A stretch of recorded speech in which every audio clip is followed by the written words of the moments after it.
Благодарам. Овака, со овој амандман се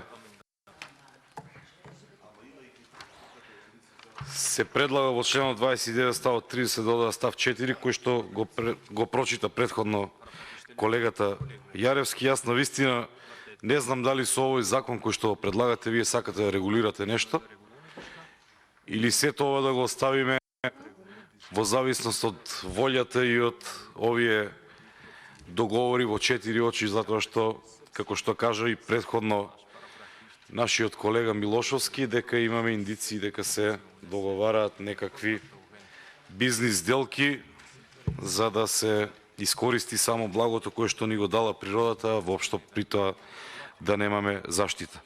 Јас ќе напоменам уште еднаш. Пред се, секој закон кој што се носи во Република Македонија треба да биде во согласност со барањата на граѓаните. Овие амандмани не ни текнале нас, затоа што сме најпаметни или затоа што ги знаеме сите норми во однос на овие ископувања, концесии на минерални суровини, рудници и така натаму, туку затоа што сме се консултирале со експерти. Јас навистина не гледам зошто во еден оваков амандман каде што примарна цел е да се спречат штетите, вие го одбивате. Не знам, еве замислете да се даде концесија за рудник во близина на археолошкиот локалитет Стови.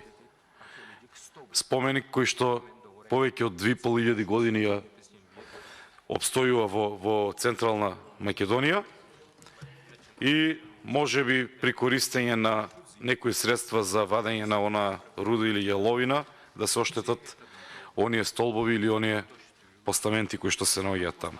Замислете да се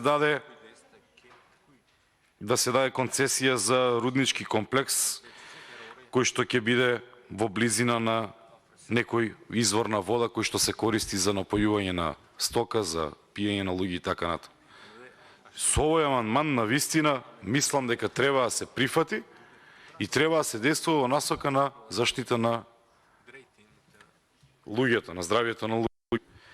Претходно исто така одбивавте некои амандмани кои што пак ќе повторам од неразбирливи причини за мене. Зошто да се нема контрола, на пример, општината кога се поднесува барање за копање таму и навистина идеме на главното која е целта на овој закон. Дали е да се избегнат сите механизми и предност да имаат оние кои што знаат добро да се испазарат, или пак сакаме да воспоставиме стандарди во согласност со европските стандарди и сето тоа да почнеме да го применуваме, пак како што кажав, и во заштита доброто на граѓаните и во заштита на природните блага. Ви благодарам.